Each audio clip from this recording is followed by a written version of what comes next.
Yeah. Let's do it. Could you Hey, just lay out? excuse me.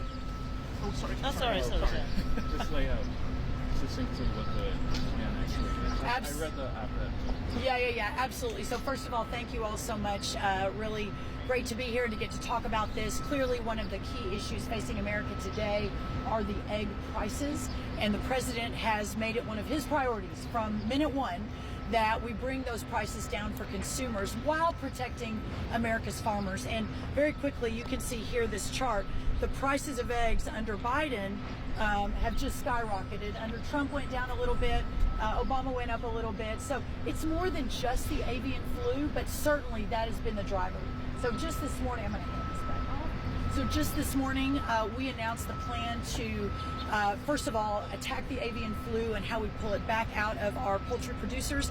But secondly, how we bring the cost of eggs down. So that plan has 5 parts. The first part is a biosecurity part. And what that means is that how do we lock our poultry barns down? How do we ensure that our egg-laying chickens aren't getting this disease? Mostly it comes from wild fowl that fly over or get into the barns. So USDA will be producing at no charge an audit to every single egg farmer in this country, and then we will help them secure their barns. Of 150 pilot projects on this exact project, only one has gotten the avian flu since the USDA came in and helped lock those barn down. So that's first. Secondly, we're going to work to move much more quickly on repopulating the 160 million birds that have been culled in just the last few months. So what do we need to do to get regulations out of the way to help indemnify these poultry producers to start repopulating much more quickly than we've been doing? Third is a deregulation effort. That is ensuring that the rules that have been layered on our producers, our egg producers over the last really 4 years, that we begin to peel those back. That will allow costs to come down. That's a little bit more long term, but really important. There are some rules in play that are costing the eggs to go up without the avian flu as part of it. The fourth is we're looking to import eggs in the short term. This is just on the cost piece. We're already in discussions. There's been, if you dig around, you'll kind of figure out which countries, but we're talking to 3 or 4 countries right now about getting between 70 and 100 million eggs into the country in the next month or 2, which of course will help with supply and demand. And then the final, more long term, is putting significant funds into vaccine and therapeutic research. Our egg layers and our broilers, our poultry industry does not use vaccinations right now. A lot of the industry believes on the egg laying side that we should, but it isn't a proven vaccine yet. And so I was hesitant in rolling anything out that would require more vaccinations without understanding first exactly would it solve the problem. Mexico vaccinates their egg layers and they still are hit with about 80% even vaccinated with this avian flu. So instead, we're going to put some significant funding into researching how we get to that point. And the way I would think about it is it's almost like the flu vaccine, right? Most people get it, but it only works 1 out of every 2 or 3 times. Before we start sticking our chickens, we need to ensure and putting that into the food supply that we know exactly what we're doing. So that's the 5-part plan. And what's a realistic timeline for how long this plan will take to actually? Well, we're seeing probably even a little bit more increase up until Easter, which is actually normal because so many eggs are used around Easter. We also have only been in 30 days. I've been in 13 days. It's going to take a little while to get through, I think, the next month or 2, but hopefully by summer. So several months. Yeah, several months. Which country? I don't want to say that just yet. Can you say whether you have staff to do this? Obviously, the government is making staffing footprint. How are you balancing that? Is USDA exempt from that? On that? Yeah, so I obviously fully support Doge. In fact, I turned in the 5 big things I've done this last week.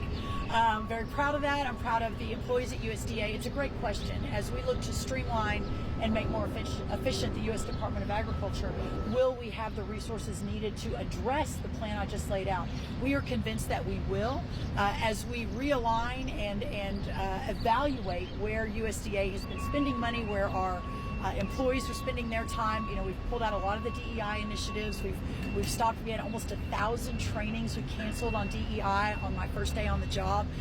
We've got a lot of employees that now we will begin to recalibrate and redirect towards supporting our ag industries. I do not, no. you give us one or two examples of regulations that you want to roll back? I think that we are looking at specific rules in terms of pricing and transparency, and not that we're not 100% for transparency, but all of that needs to be looked at.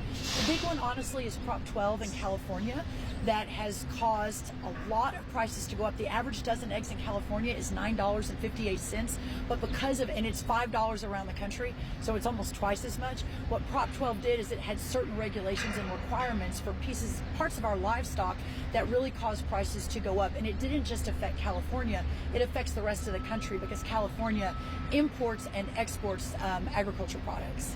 I'm curious about the vaccine piece of this. I mean, do you have a timeline for that, or how you expect that work to roll out? So there's a lot of work that has already been done. Clearly, I don't know the exact number. I have it in my head, but I don't want to say it in case it's wrong. But it's right around a dozen or more countries that currently use a vaccine. So it's not that it's a brand new idea. And there are a lot of people in the country, we got a lot of feedback from those who think that's the immediate solution and that we should be doing it. It has been tested around the world. When we really dug in and talking to our CDC, our Center for Disease Control, our NIH, some of the key veterinarians around the country. Next week, I'm going to a facility in Athens, Georgia, with University of Georgia that goes into this specifically within livestock. As I do that, a lot of the feedback I got was, as I mentioned, that it could be a solution, but to push that out now and require it, we're just not ready. We don't have enough information, and we need to fully understand how it will affect the food supply. So those are all really, really important questions that I think have to be answered. So we've got $100 million of that $1 billion plan that will be focused specifically on vaccines, but not just on vaccines, on therapeutics. Is there a way to address the avian flu with therapeutics, not just vaccines? Secretary, we've got potential tariffs coming in over the course of the next month or two. In the past, retaliatory tariffs have often been American labor farmers. What is your message to both your cabinet colleagues, the president, as well as these other countries about how to balance that? I mean, are you worried that American farmers will get caught up in this race? The American farmers and ranchers are very concerned about this. This was really the theme, the coming and current tariff negotiations that are happening. Throughout my hearing and preparing for my hearing, all my confirmation meetings, both Republicans and Democrats on the Ag Committee obviously all brought this up.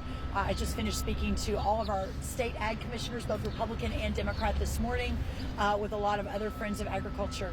But what I know is this: President Trump has a vision. His idea of using tariffs in his toolkit has proven very successful the first time. I have no doubt it will be successful again. My job is to defend the agriculture interests in those discussions. And the multiples of conversations I've had with President Trump about this, he has continually said, please assure our farmers and our ranchers that I have their backs. Please assure them that we understand where they are in the discussions, the negotiations, and economically the straits that are currently being faced, and that at the end of this, our farmers and our ranchers will be more prosperous and see more prosperity than ever before. Thank y'all so much. Really good to be with y'all. Thank you for the opportunity. Thank you. Yeah, thank you.